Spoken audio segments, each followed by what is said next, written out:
ఒకడు వంశీ అనే ఒక జర్నలిస్ట్, ఒక పెయిడ్ జర్నలిస్ట్ రన్ చేసే ఒక న్యూస్ ఛానల్లో,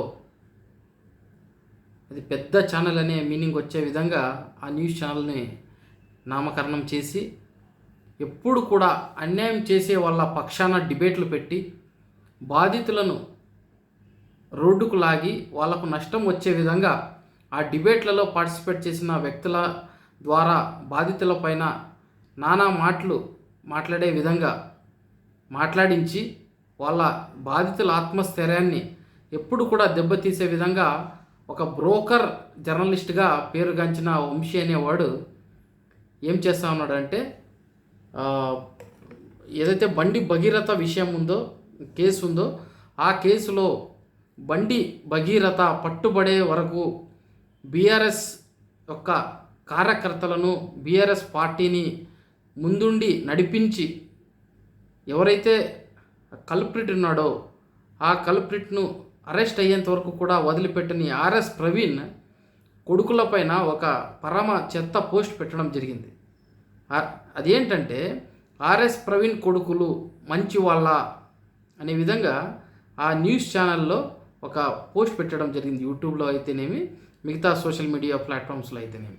అంటే మీరు అర్థం చేసుకోండి, ఒక మైనర్ను రేప్ చేసిన కేసులో, రేప్ చేసిన ఆరోపణలు ఎదుర్కొంటున్న వ్యక్తికి వ్యతిరేకంగా పోరాడి వాళ్ళ ఎవరైతే కల్ప్రిట్ ఉన్నాడో, నిందితుడు ఎవరైతే ఉన్నారో ఆ వ్యక్తి వల్ల తండ్రి పెద్ద పదవిలో ఉన్నా కూడా ఏమాత్రం భయపడకుండా ఆర్ఎస్ ప్రవీణ్ కుమార్ గారు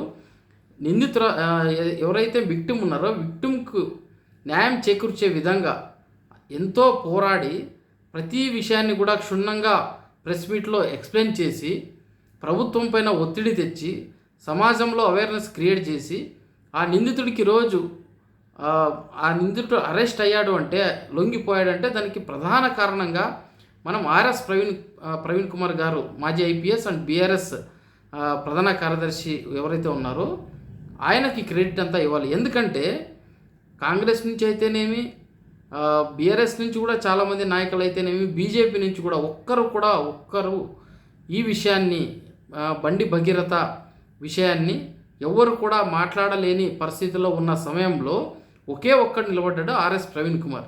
సో ఆర్ఎస్ ప్రవీణ్ కుమార్ కొడుకుల వ్యక్తిత్వ హననం చేయడానికి, ఎలాగో ఆర్ఎస్ ప్రవీణ్ వ్యక్తిత్వాన్ని వీళ్ళు హననం చేయలేరు కాబట్టి వాళ్ళ కొడుకులు ఏం చేస్తున్నారో అని వాళ్ళపైన ఒక డేగ కన్ను వేయడం జరిగిందంట.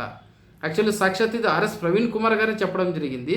అయితే ఈ న్యూస్ ఛానల్ ఓనర్ ఎవరైతే ఉన్నారో వంశీ అనేవాడు, ఆ బ్రోకర్ జర్నలిస్ట్ ఎవరైతే ఉన్నారో ఆ జర్నలిస్టు తన ఛానల్లో ఒక పోస్ట్ పెట్టడం జరిగింది, ఆర్ఎస్ ప్రవీణ్ కొడుకులు మంచి వాళ్ళ కాదా అనేది.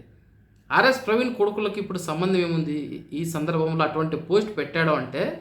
బీజేపీ సైన్యం అయితేనేమి, బండి సంజయ్ కార్యకర్తలు అయితేనేమి, బండి సంజయ్కు మద్దతుగా మాట్లాడుతున్న వాళ్ళు అయితేనేమి ఏదో విధంగా ఆ పోస్టుకు నెగిటివ్ కామెంట్స్ పెడతారు.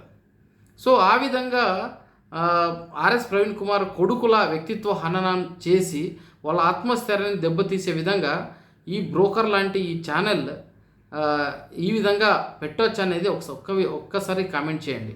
ఇక్కడ మాట్లాడుతుంది ఆర్ఎస్ ప్రవీణ్ కుమార్ గారు అయితే వాళ్ళ కొడుకులపైన డేగా కన్ను వేసి వాళ్ళు మంచోళ్ళ చెడ్డోళ్ళ అనే విధంగా పోస్ట్ పెడుతున్నారు అంటే వాళ్ళు ఏ విధంగా ఏం చేస్తున్నారు, ప్రస్తుతం ఎటువంటి కార్యకలాపాల్లో వాళ్ళు మునిగి ఉన్నారు, వాళ్ళు ఏం ఎడ్యుకేషన్ చేస్తున్నారు, ఎటువంటి పనులు చేస్తున్నారు అనే దానిపైన కూడా నిఘా పెట్టడం జరిగిందని ఆర్ఎస్ ప్రవీణ్ కుమార్ గారు చెప్పడం జరిగింది.